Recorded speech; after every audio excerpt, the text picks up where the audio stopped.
Teresa. Hola, ¿qué tal? ¿Cómo están? Muy buenas tardes a todos los amigos, a todo el público, a todas las colegas que ya se van conectando a través de la plataforma de YouTube a nuestro canal TV Mundo Perú. Muy buenas tardes y bienvenidos a todos. Hoy nuevamente, como todos los lunes, 8 de enero del 2024, estamos dando inicio a tu programa, nuestro programa Cuidando tu Salud con Nancy Bardales. Un programa que está direccionado por la licenciada Nancy Bardales, quien le habla a todos ustedes con mucho cariño, esperando pues que este 2024 para todos ustedes sea de prosperidad, de mucho amor, de felicidad y sobre todo de salud, ¿no? El día de hoy tenemos una invitada muy especial, es una persona que yo aprecio mucho, que la conozco muchos años, a la cual también le tengo mucho cariño. Y nos va a hablar un tema muy importante y trascendental, que es acerca de la importancia de los cuidados de enfermería en el preoperatorio, ¿no? Pero antes vamos a tener que agradecer a nuestro auspiciador, al partido político Cambio Social, fundado por empresarios de Gamarra, con una nueva alternativa a nivel nacional, liderado por el señor Carlos Guevara, ¿no? Y también al dueño del canal, ¿no? El señor Carlos Guevara, muchísimas gracias por darnos este espacio para poder compartir información relevante e importante acerca de aspectos relacionados a la salud con el objetivo de mejorar la calidad de vida de las personas. Muy bien, entonces, ¿por qué hemos tocado este tópico de la importancia del cuidado de enfermería en el preoperatorio de los pacientes, ¿no? Que hoy en día muchas veces nos sometemos a una cirugía, cualquier persona, ¿no? De repente un familiar, y muchas veces no sabemos cómo esa persona está preparada, ¿no? La preparación es integral y nosotros como profesionales de enfermería sabemos de que la preparación no solamente es física con el ayuno, sino es también desde el punto de vista psicológico, emocional y documentario. Entonces, una cirugía, lógicamente, genera temor, genera ansiedad, genera estrés, ¿no? Entonces, la Organización Mundial de la Salud define a la cirugía, ¿no?, como un procedimiento que se realiza en un quirófano, que permite, lógicamente, la extirpación, la incisión, la manipulación, la sutura, con la finalidad, lógicamente, de mejorar o reparar un daño en la persona, ¿no?, y de mejorar su estado de salud. Puede ser a través de cualquier tipo de anestesia, puede ser una anestesia general, regional o con una sedación profunda para controlar el dolor y lógicamente bajo extremas cuidados y medidas de bioseguridad. A continuación entonces, para esto les voy a presentar a la licenciada magíster Magdalena Rojas Ahumada, quien es la especialista y nos va a hablar justamente sobre este aspecto de cuidados de enfermería en el preoperatorio inmediato. Pero antes vamos a hablar un poco acerca de su trayectoria profesional. Ella es enfermera especialista de enfermería en centro quirúrgico, tiene maestría también en gerencia de servicios de salud, asimismo también tiene amplia experiencia docente y actualmente es vocal número 1 en el Colegio de Enfermeros del Perú y también miembro activo de la Orden.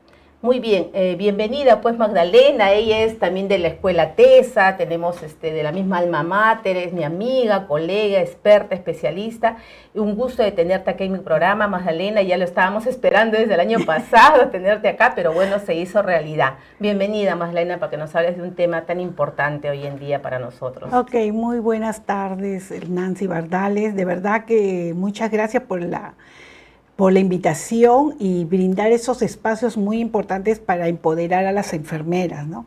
Como todo este mundo cuidando tu salud.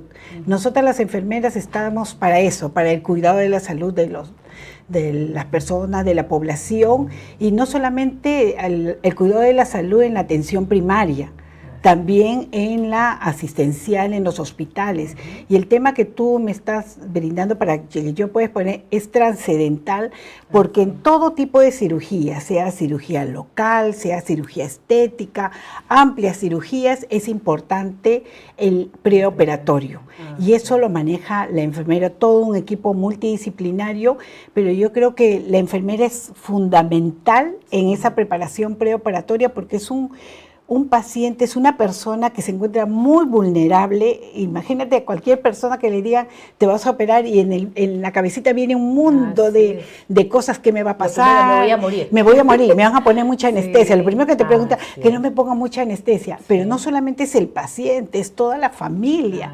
Toda la familia se moviliza, se organizan cómo van a hacer para cuidarlo, piden permiso en su trabajo y por eso estamos nosotras las enfermeras para brindarle educación a los pacientes. Así es.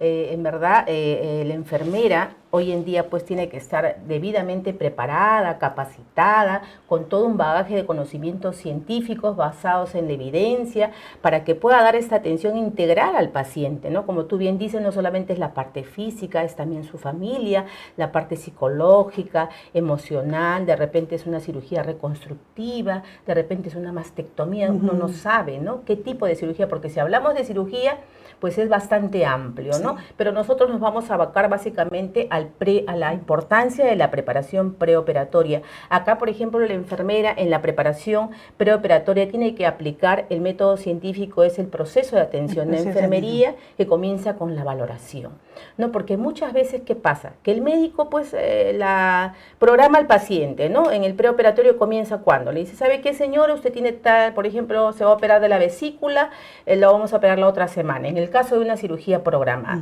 Entonces, pero no educa bien al paciente de la importancia del ayuno, de que no venga con las uñas despintadas, de que no traiga objetos metálicos, de que si tiene de repente algún problema cardiológico también lo vea su cardiólogo. Entonces, aspectos pequeños, pero que al final van a ser muy importantes para el éxito en la recuperación postoperatoria del paciente, ¿no? Y para que la cirugía salga todo bien sin ningún tipo de complicación.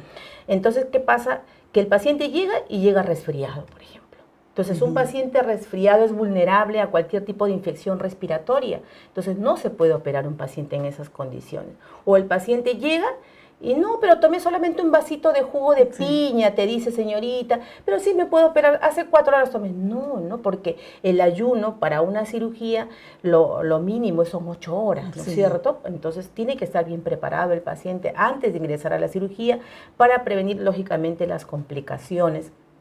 Entonces ahí la enfermera tiene que ser muy fina, ¿no? De preparar todo el proceso de atención de enfermería, iniciando con la valoración del paciente, si realmente está preparado o no para ingresar a una cirugía.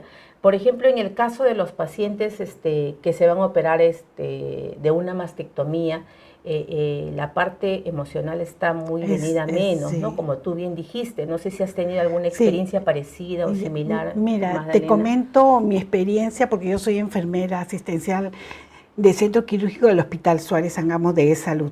¿Cómo llevamos nosotros el preoperatorio? Existe un consultorio de atención preoperatoria donde lo trabaja una enfermera. Mira. En ese consultorio hay el anestesiólogo evalúa la parte de anestesia y pone apto al paciente. Pasa al siguiente consultorio y está una enfermera quien le brinda toda la educación preoperatoria. Ingresa el paciente con un familiar. Tratamos, porque a veces en el seguro tenemos muchos pacientes adultos mayores. Entonces exigimos que vaya un familiar. Se le explica, tenemos una lista de chequeos, se les explica al paciente, se le educa cómo va a ser la preparación preoperatoria, qué servicio va a ir, cómo va a subir las escaleras, quién lo va a recibir. Y le decimos, siempre va a haber una enfermera que lo va a recibir. Entonces, el tipo de trabajo que nosotros hacemos es el consultorio preoperatorio donde trabaja la enfermera y ella envía la lista de los pacientes programados, te digo, para pacientes programados al servicio. Entonces existe una coordinadora, la jefa de enfermeras, ve la relación de pacientes. Ella emite un informe si cuenta con todo el material que se necesita para esa cirugía. Y eso reduce la suspensión de las cirugías. Claro. El paciente está educado, le decimos cómo tiene que tener el ayuno, porque a veces tú le dices ayuno y el paciente se opera en la tarde. Entonces el paciente no toma desayuno, pero almuerza. No, pero si usted me dijo ayuno, ya no entiende. Entonces la enfermera le explica todo al paciente y el paciente no se hospitaliza un día antes. Ahí reducimos costos. Claro. Entonces no se hospitaliza y el paciente va de frente a sala de operaciones y tenemos un ambiente que es preoperatorio, donde también trabaja una enfermera y la enfermera aplica el PAE, el proceso de atención de enfermería, realizando una entrevista, revisando la historia y haciendo su valoración. Eso nos redujo el índice de suspensiones de cirugía, porque la enfermera lo recibe, le explica al familiar que tiene que esperar en la sala de esperas y ella hace su valoración, revisa la historia, revisa los análisis, controla hemoglobina. Por ejemplo, los pacientes diabéticos, hace un control de glucosa para ver cómo está la glucosa, pacientes hipertensos. Tenemos un espacio muy pequeñito que nosotros hemos adaptado con todos los monitores, controlar la función de presión arterial, pacientes que son hipertensos controlados, pero hacen su pico de presión arterial por la misma ansiedad. Entonces la enfermera trata de hablar con él, le ponemos música y el paciente, y como tenemos 4 quirófanos, 3 son para programación y 1 es para emergencia, ingresan los pacientes por horarios. Nosotros manejamos y la enfermera va explicándoles y el paciente ingresa caminando al quirófano. Viene el anestesiólogo, le hace la entrevista, le explica el tipo de anestesia, viene el cirujano, también le explica al paciente el tipo de cirugía que se le va a realizar y la enfermera lo acompaña hasta el quirófano y le reporta a la enfermera, ¿cómo se llama? La enfermera circulante. Y les presenta hasta que ingrese y después ya pasa a recuperación, pero todo ese trayecto lo explica la enfermera de MOPRI, de preoperatorio. Pero qué interesante todo lo que dices, Magdalena, porque acá se ve la relación terapéutica enfermera-paciente que no se pierde, porque yo pienso que más de un 60% de esa elevada glucosa, de esa elevada de la frecuencia, de esa elevada de la presión arterial es por el estrés. Y no hay personas que te hagan ese acompañamiento terapéutico como la enfermera, que es la que ella está en contacto con el paciente, porque no es el médico va un rato, le evalúa, inclusive ni siquiera le explica, no le informa bien, y se va. Y el paciente se queda con una serie, con su cabecita, con una serie de incógnitas. ¿Qué me ha querido decir? No le he entendido, ¿no?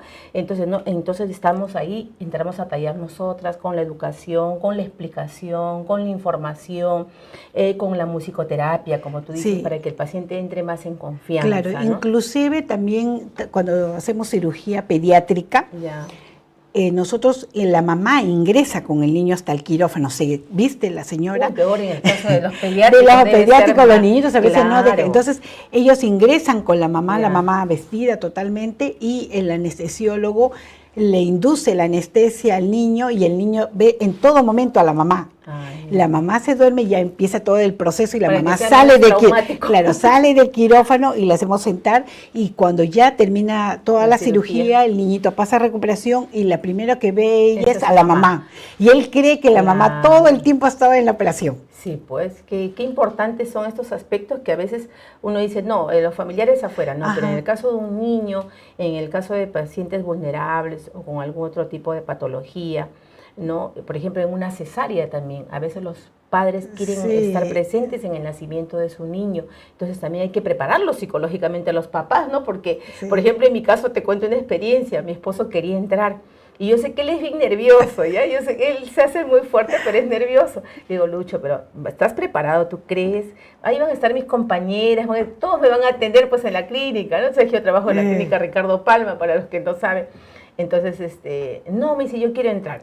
Y él mismo me cuenta que dice que se puso blanco, porque el doctor agarró y le dijo, corta el cordón.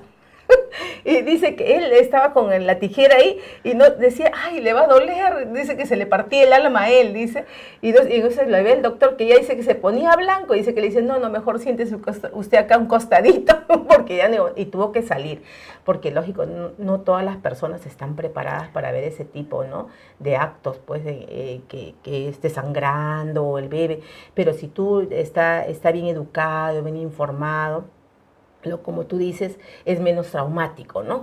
Para el caso del niño, por ejemplo. Sí, ¿no? Yo hice un artículo de investigación en el 2017 sobre la implementación de una guía preoperatoria y el mejoramiento del comportamiento posoperatorio en pacientes con adenoma de próstata transvesical. O sea, el paciente, mientras más educado esté en el preoperatorio, las complicaciones posoperatorias van a ser menores y más llevaderas, porque se le explica al paciente que no hable mucho porque le va a dar aerofagia, que los miembros inferiores no están movilizados porque va a tener anestesia epidural, toda una serie de explicaciones, recomendaciones, claro. Y ellos mejoran su comportamiento postoperatorio. Y así colaboran, ¿no? Y colaboran para su recuperación. Por ejemplo, eso me pasaba cuando yo estaba trabajando hace muchos años en recuperación y los pacientes operados de tabique nasal, por ejemplo, salían con toda la naricita tapada y se desesperaban. O sea, su primera despertar, ellos pensaban que iban a respirar por la nariz y tienen que respirar por la boca. Y no sé si se habían olvidado o no estaban informados, educados, y se desesperaban, ¿no? Y entraban en pánico, hasta que tú ya le tenías que hablar fuerte y decirle, tienes que respirar por la boca, ¿no? Y hubo un caso, me acuerdo que hubo un paciente que él dijo que nadie le había explicado al doctor, nadie le había educado, y se arrancó todo y tuvo que volver a entrar al quirófano porque comenzó a sangrar. Entonces, como tú bien dices, mientras más informado está el paciente y la familia también va a colaborar mejor en la recuperación postoperatoria del paciente, ¿no? Sí, y disminuye también los eventos adversos. Una buena preparación preoperatoria porque evita las complicaciones. Por ejemplo, como yo te digo, ¿no? Se prepara todo el quirófano, todos los materiales para que sean usados durante la cirugía. Claro, y dentro de la valoración, así como ahora hemos hablado muy bien y tú lo has explicado acerca de la preparación de la parte física, emocional, la parte documentaria, ¿no? Porque detrás de todo esto hay toda una implicancia legal, por ejemplo, los consentimientos informados, ¿no? Y eso tenemos que estar mucho ojito con eso, ¿no? El último filtro, si bien es cierto, es el médico anestesiólogo quien hace un mapeo general. Por ejemplo, nosotros en la clínica, ¿cómo hacemos, no? El paciente que viene para una cirugía programada, aparte de la preparación del ayuno, la preparación de la limpieza, el aseo de la piel, ¿no? Ahora ya no hablamos de rasurado, sino de recorte de vello, muchas veces ya es en el mismo quirófano, ¿no? Bueno, la preparación, las medidas antitrombóticas para favorecer el retorno sanguíneo, ¿no? Evitar la éxtasis venosa. Y todo eso, el antibiótico profilaxis, tenemos que ver los documentos, ¿no? En los documentos, el consentimiento informado de la cirugía, que esté debidamente pues firmado, ¿no? Porque todo tiene que estar documentado. Porque pues, van a tener problemas legales si es que no está firmado el consentimiento informado. Imagínate una paciente que ingrese por cesárea y tenga atonía uterina. Le van a tener que hacer una histerectomía. Claro. Y ahí tiene que estar el consentimiento informado para el procedimiento que se le va a realizar. Porque ahí pues están los riesgos y los beneficios, ¿no? Los beneficios, todo lo que es favorable, y también a los riesgos que se somete al estar ingresando a una cirugía, porque a mí me ha pasado casos cuando yo he estado también trabajando en sala de operaciones, casos donde hay pacientes de que son alérgicos hasta la anestesia. Y todo se suspende, o sea, nunca llegan a operarse, ¿no? Entonces son casos y casos que creo que tú también debes tener un sinfín de experiencias y de todo eso, ya me imagino, dentro de tu trayectoria profesional, Magdalena. Yo te felicito, ahora estás trabajando con la decana en el Colegio de Enfermeros.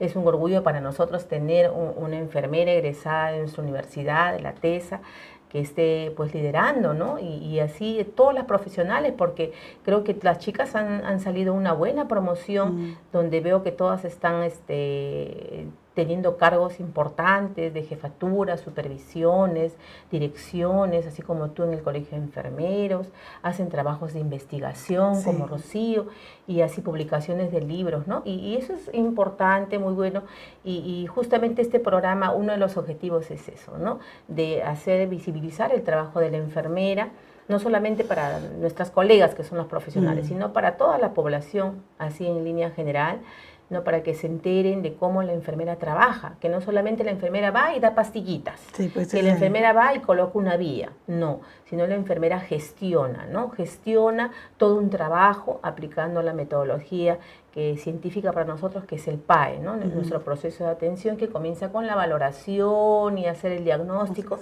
y evaluamos a nuestro paciente pues de forma integral, ¿no? Y nosotros tenemos esa formación, ¿no? Con la escuela, la formación de cuidar al enfermo como una madre cuida a su único hijo enfermo. Y de repente ahorita nos comenzamos a cantar el himno de la escuela. ¿Te acuerdas? ¿No? Pero agradezco mucho esa formación, yo creo que tú también, porque eso nos ha permitido, pues, ¿no? Estar fortalecidas y empoderadas y poder procurar hacer todo lo mejor posible porque nuestra carrera, pues, siga desarrollándose, siga transformándose, porque estamos en una época de transformación constante, donde todo está cambiando, estamos avanzando, la tecnología avanza, van saliendo nuevos procedimientos, y nosotros tenemos que estar pues a la vanguardia, dar la talla, ¿no? Y estar con ese crecimiento acelerado también. Entonces yo este año, por ejemplo, para mi programa, yo lo considero como este año 2024, el año del fortalecimiento de enfermería, porque creo que enfermería se fortalece cuando adquiere conocimientos, ¿no? Y transmite información y comparte todos estos aspectos pues con todos, ¿no? Entonces siempre invitar a las colegas a que formen parte de esto, así como tú, de que ya has venido al canal, expones tu tema, ¿no? Que tú eres una experta en el área de preparación quirúrgica, ¿no? Y así de repente vendremos a conversar otro tópico, de repente ya del intraoperatorio, claro, ¿no? y del postoperatorio. Entonces, Magdalena, nuevamente retomando el tema de los consentimientos. En el área, por ejemplo, cuando hay un paciente, por ejemplo, bajo de hemoglobina, ¿qué cuidados tienen que tener en el preoperatorio, ¿no? El paciente que ingresa en el preoperatorio, sí, como te he mencionado, el anestesiólogo tiene que poner apto al paciente. Ese paciente es un bagaje de análisis que según la cirugía que se le va a realizar, si es una paciente, por ejemplo, de una histerectomía abdominal y tiene una hemoglobina de 8.5, 9.5, según el protocolo no puede operarse. Entonces, esa paciente tiene que ser preparada, tiene que realizarse las transfusiones sanguíneas y antes de pasar a consultorio de anestesia tienen que tomarle un control de hemoglobina, porque si no, no podría ingresar, salvo que sea una cirugía de emergencia que tiene que entrar sí o sí a sala de operaciones, a quirófano, y bueno, se le tiene que transfudir la sangre en el intraoperatorio. Claro, o si no, también de repente hacer una reserva sanguínea también, ¿no? Claro, se tiene que contar con banco de sangre, que tenga la sangre en el laboratorio para poder administrar al paciente, porque es un riesgo, imagínate, y también son los niveles de hospitales. Por ejemplo, un hospital nivel 1 no puede realizar ese tipo de cirugías. No, definitivamente es un peligro. Ahora, en el caso, por ejemplo, de los pacientes geriátricos, ¿qué cuidados así tendríamos que enfatizar? Por ejemplo, de primera instancia, el paciente geriátrico que generalmente va al hospital para operarse de oftalmología por catarata, así, la mayoría son pacientes adultos mayores, siempre la enfermera del preoperatorio le pide que tiene que ir el familiar. Sí. No pueden ir solos, si no le dice, ¿sabes qué? Tienen que tener el familiar. ¿Quién va a ser el familiar que va a estar a cargo del paciente? Entonces le brindamos y también le damos una responsabilidad al familiar, no solamente a la enfermera, porque si hay algún tipo de alerta, enseñarle a él cuando es una alerta que tiene que ir a la emergencia, cuando es algo normal en el postoperatorio. Entonces le educamos también al familiar, le dice, mira, cómo se le van a echar las gotitas, cómo tienen que darle las pastillas, cuál es el horario y por qué es ese horario, porque pierde el efecto, cómo se le brindan los analgésicos, todo eso para los adultos mayores. Y bueno, cuando ya es intraoperatorio, la enfermera tiene cierto cuidado de hacer un examen de la piel del paciente, cómo está la piel. Te cuento que en el preoperatorio inmediato hemos podido captar, por ejemplo, pacientes que se van a operar de hernia, que la anestesia es epidural, y como le ayudamos a vestir al paciente, nos damos con la sorpresa que tenía psoriasis toda la espalda. Entonces cambia la técnica de la anestesia, ya no va a ser epidural, va a tener que ser general. O también revisarle la piel cómo está el paciente, de repente tiene moretones y el paciente no dice, o se ha caído, o ha tenido alguna alteración. O de repente tiene trastornos de coagulación. Claro, entonces todo eso la enfermera registra. Tenemos en esa hoja de registro de valoración cómo está la piel, si tiene laceraciones, si él tiene algún moretón, se escribe, porque el paciente recuerda que va a estar anestesiado, de ahí va a pasar a hospitalización, de ahí a su casa, y va a decir dónde se hizo este moretón. Ay, excelente, Magdalena. Sí. Ya ven qué importante es la valoración, hacerlo desde la punta del pelo hasta la punta del pie del paciente, ¿no? de una forma así céfalo-caudal, como se dice, ¿no? Porque a través de la observación y la palpación podemos darnos cuenta de cuántas cosas, ¿no? Peor un paciente geriátrico que es más vulnerable, ¿no? Y hoy en día, pues, de que cada vez tenemos más pacientes críticos, Sí. pacientes con otro tipo de lesiones, entonces ya tenemos que tener mucho más cuidado. Entonces yo, por ejemplo, ya el paciente que se va a operar, por ejemplo, ya tiene algún tipo de antecedente como un asma o algún problema del patrón respiratorio, ya nosotros ya le comenzamos a hacer espirometría de incentivo, por ejemplo, ¿no? Los ejercicios respiratorios, para que ya vaya poco a poco y continúe en el postoperatorio, continúa también con sus ejercicios respiratorios, Sí. ¿no? Y lo que tú dices también de observar la piel, por ejemplo, lo de la psoriasis o algún tipo de lesión que pueda tener, o también de repente algún trastorno de la coagulación, porque eso también forma parte, ¿no? de la Claro, preparación, de la preparación preoperatoria. fisiológica, ¿no? Preoperatoria, como tú bien dices. Muy bien, Magdalena. A ver, no sé si ya tenemos listo, a ver, nuestro amigo Luchito, el flyer. Acá Magdalena les va a hacer una invitación. Luchito, el flyer de invitación para el Acá curso. sí ya la tiene. ¿Ya lo pusiste? Sí. Ya. A ver, Magdalena, puedes invitar Bueno, al público, te está escuchando. El Colegio de Enfermeros está realizando el primer curso virtual internacional de Fundamentos en Cirugía Laparoscópica. Es un curso muy importante para todas las enfermeras que trabajamos en centro quirúrgico, las enfermeras que están estudiando la segunda especialidad en centro quirúrgico y enfermeras especialistas en sí, ¿no? Este curso tiene 2 créditos, se va a realizar el día 20 y 21 de febrero de 8:30 de la mañana a 19 horas. Como ven ahí en el flyer, son ponentes internacionales y nacionales. Vamos a hablar todo lo que es fundamentos de cirugía laparoscópica, de la preparación preoperatoria, cómo es el instrumental, cómo se hace la limpieza, esterilización del instrumental, que nos va a hablar una enfermera de México. Y cómo es la eliminación de los residuos hospitalarios que hemos tenido. Vamos a tener una ponencia de un ingeniero ambiental de Estados Unidos que nos va a hablar también. Gracias, Magdalena, por la invitación. Así que todos están cordialmente invitados el 20 y 21 de febrero. Así que es un congreso internacional donde van a venir invitados de otros países, ¿no? De México, ¿de dónde más? México, España y Estados Unidos y Perú. Es virtual. Cómodo, es bastante cómodo, ¿no? Y es virtual para que todos podamos tener acceso, si es que por ahora no llegamos a estar presencialmente, nos podemos conectar desde donde estamos. Así que, bueno, con esto vamos a dar por terminada el día de hoy nuestra entrevista. Gracias, Magdalena, y una vez más recomendar a todo el público que por favor se sigan cuidando, tenemos que seguir cuidándonos. Ustedes saben que la pandemia convive con nosotros y tenemos que seguir nosotros yendo a vacunarnos también, los que no se han vacunado, porque hay mucha gente que no se ha vacunado y que tiene que vacunarse, y tenemos que seguir cuidando. También tenemos que protegernos del sol. El sol está terrible, el calor está muy fuerte, así que hay que proteger la piel también, hidratarnos muchísimo. Bueno, con esto, y antes de dar por terminado, nuevamente vamos a agradecer a nuestro auspiciador, al Partido Político Democrático Cambio Social, fundado por los empresarios de Gamarra, y al señor Carlos Guevara Estela, presidente. Muchísimas gracias por darnos este espacio. Muchas gracias a ti, Magdalena, eres una invitada de lujo para mí, ya te esperaba desde el año pasado. Muchas gracias por compartir, y espero que no sea ni la primera ni la última vez de tenerte en este set de TV Mundo Perú. Bueno, con eso damos por terminada. Muchísimas gracias a todos. Ya nos estamos viendo hasta el próximo lunes, Dios mediante. Ok, gracias. Gracias, amiga. Gracias.